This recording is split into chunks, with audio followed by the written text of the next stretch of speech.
Yesu twamhubiri katika dunia ya kwamba anastahili kuja na mawingu, na kila jicho si la wanadamu tu, hata jicho la anga litamshuhudia akishuka, na halafu atapaa nasi, tutaishi naye Yerusalemu miaka hakuna hesabu.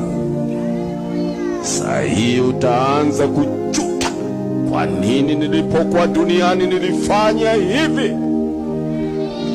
Mungu nikumbuke.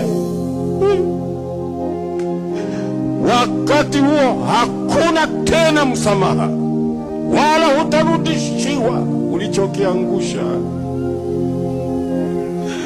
wala hata kumbuka. Wakati wa kujirudi ni leo.